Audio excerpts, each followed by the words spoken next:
Hello, friends, and welcome back to Stories About Entitled People. Vegans are okay as long as they don't impose or try to impose it on other people. There are always extremists who think they need to push their views on everyone that give anyone else with those views a bad name. But before we begin, best way to support our channel is to leave comments, like, and subscribe with the turned on bell so you don't miss the new video every single day. Here we go. So my friend met a vegan. So before my friend told me this story, the first thing he said was, "This story's really dumb." And I said, "That's hilarious. I'm posting it on Reddit." F equals friend, VL equals vegan lady. So my friend the other day was at a shopping mall buying groceries and some snacks, and while he was waiting to be checked out, a lady behind him did the coughing thing. And there's a thing you should know now about my friend. He's on autopilot the majority of the time. He sleeps at like 5 a.m. and it was 10 a.m. at the time, and he barely goes outside, so you gotta punch him to get his attention. So the lady then taps his shoulder. Not surprisingly, he doesn't budge, and then violently shakes his shoulder. Now he notices her. VL, what do you have in your bag? F checks his bag where you can clearly see a bag of frozen nuggets and cheese. Groceries? VL, you have dead animals in your bag. F checks bag again. I do? Now puzzled. VL, yes. Do you have any idea how many chickens are sacrificing themselves for your satisfaction? F, no. VL, well, it's not too late to change. Put those disgusting things back and become a vegan now. F, okay, bye. He turns around and goes back to autopilot, and this lady was angry. She kept trying to get his attention, but fails because he doesn't care. When he was leaving the checkout center, the lady tried to follow him, but couldn't because she had to pay for her things. The lady was shouting at him, but sadly did not get F's attention. A bit anticlimactic, I know. And our second story. You want the machine back in perfect working condition? Well, if you insist. I work as a maintenance technician for a fairly big logistics company. That means lots of running from place to place, working under pressure, and dealing with grumpy machine operators. I can understand when someone isn't pleased when I tell them that their sorting machine won't be running for 20 minutes. But some people manage to stretch my patience to its absolute limit. This story happened back in December 2020. Things were understandably tense, what with the whole pandemic thing, and the throughput increase in the lead up to Christmas certainly wasn't helping.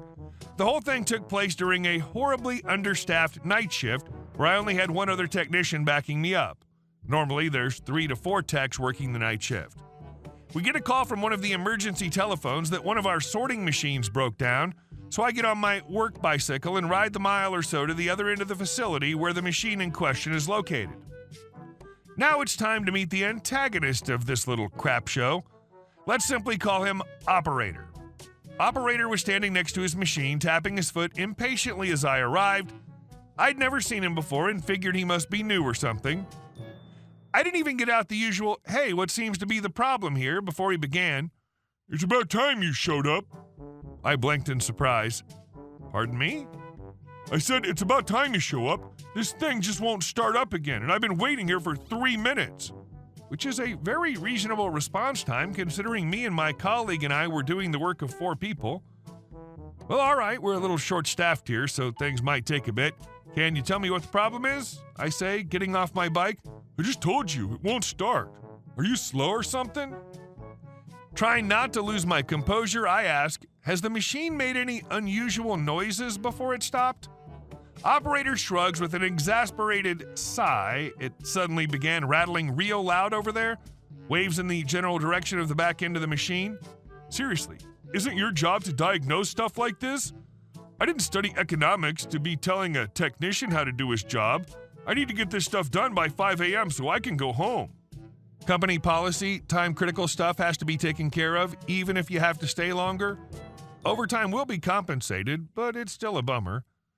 That's when things clicked for me. This guy wasn't one of our usual operators. He was one of the people they brought in from the home office to fill in the gaps in the usual roster. What surprised me was how pissy he was about it. The whole affair was voluntary, and he even got extra pay for it. Guess Mr. Desk Jockey here isn't used to working the night shift. At any rate, I make my way over to the end of the machine, partly to see what the problem is, but mostly to get away from my new best friend. I pop open the maintenance hatch and immediately spot the problem. The machine has thrown one of its drive belts. That usually happens when a roller is seized up due to bad bearings and is relatively easy to fix temporarily. Just a drop of WD-40 into the offending bearing, pull the belt back on, and hope it lasts long enough for this guy to finish his shift so that the techs in the next shift can fix the problem during the scheduled maintenance. Note the word temporary here. This has to be taken care of ASAP, but we're usually discouraged from doing big repairs in the middle of a shift because the operators just want to get their stuff sorted and out the door. So ASAP usually means next time the machine has downtime. You have it fixed yet? How much longer is this going to take? Well, you see, the machine has I don't care. I don't care as long as you get this machine back to perfect working order. Now, how much more of my time do you want to waste, grease monkey? Oh, it's on now. Deciding that this isn't a problem that I want to annoy the guys in the morning shift with, I snap back an hour, maybe longer if we don't have the parts ready. The look on the operator's face was priceless. I'd liken it to something like a carp out of water. No, this is absolutely... And with perfect timing, the emergency phone in my pocket went off and I took the call with a bright and cheery, "Hey-yo, Technician Jordan here, what can I do for you?" And while this guy was still trying to get a word in, I told the person on the phone that I'd be right with them, and operator that I'd come back with these spare parts and my tool set on the return trip. What operator didn't know, and probably didn't care about, is that we've got priorities in what we have to fix first when multiple people call at once. And it was to his great misfortune that he was on the lower end of that priority spectrum. So 10 minutes goes by and I return with my toolkit and a replacement belt. The old one didn't strictly need replacing, but he did say he wanted it back to perfect working order, and the old one was just worn enough to justify throwing it out. So I wiggle my way under the machine where all the dirt and grease and grime is and start unscrewing things, which seemed to unnerve operator to no end, as he wound up asking, "Just what is wrong with this thing?" Well, he certainly seemed interested now, so I replied back, glad that the crap-eating grin on my face was concealed in the machine. "Well, what I was trying to tell you earlier was that the machine has thrown a drive belt because of a dead roller. Dead as in gotta replace now dead," which wasn't a lie, and again, he wanted it back perfectly. "And that's gonna take an hour?" Operator asked. I'm sad that I couldn't see his face, but the tone of his voice was highly amusing. "Well, yeah, I'll have to press out the old ball bearings and install new ones. Not to mention I gotta get the new belt on here and retension it." So I get the roller assembly detached from the machine and toss it onto my bicycle. Operator just looks at me with this hateful glare. I give him a nice smile and a wave because I'm a happy technician and I love doing my job with the greatest thoroughness and care. Skipped a half an hour later and I got the new bearings in and the assembly back together. Back at the machine, I see operator frantically gesturing around while talking with the shift supervisor, his direct superior for the shift. The supervisor spots me approaching and says, "Was there a good reason for you to rip apart half the machine here?" Well, that was an overstatement, so I explained to him what's going on, and he just looks at operator and shrugs. "I trust Jordan's judgment here. If he says it needs to be fixed, you're out of luck."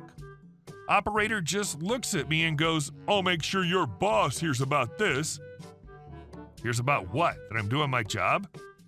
He mumbled something under his breath that sounded like a big no-no word, but luckily for him, the supervisor didn't hear it, and I chose to ignore it.